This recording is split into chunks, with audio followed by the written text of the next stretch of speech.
been no let-up in the war of words in the post-Brexit fishing dispute between the UK and France.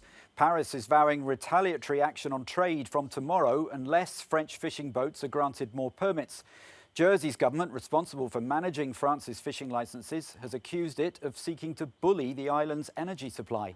And the UK says it's ready to take legal action against Paris, the Foreign Secretary saying London won't roll over in the face of French threats.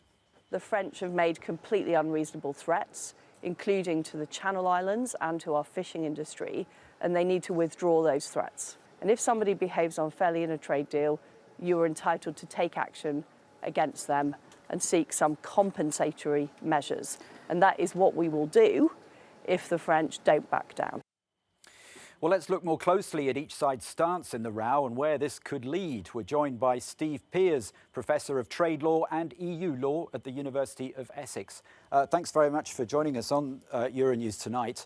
I'm reading that Jersey may have issued some more licences to French boats, but basically both sides are saying they're right under the law. The UK saying it's entitled under the trade deal.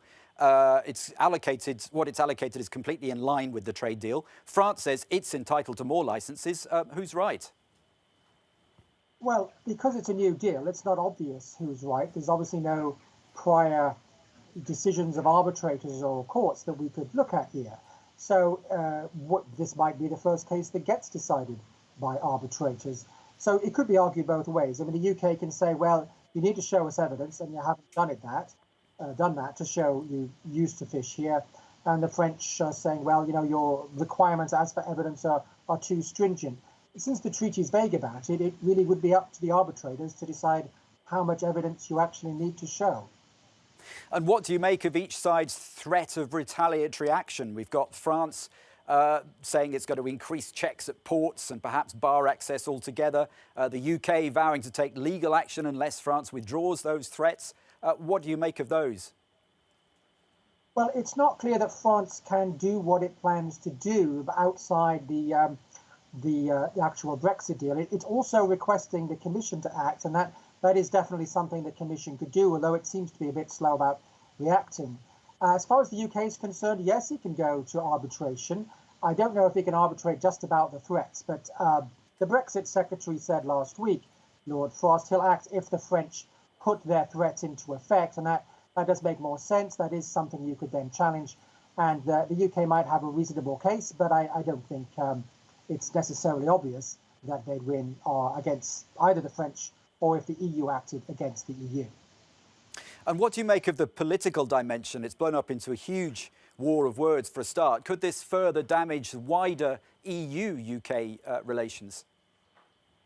Yes, it could. I mean, especially because they're at a sort of vulnerable phase with what is, I think, obviously a much bigger issue in terms of the Northern Ireland Protocol and whether they get suspended or renegotiated and how exactly that plays out.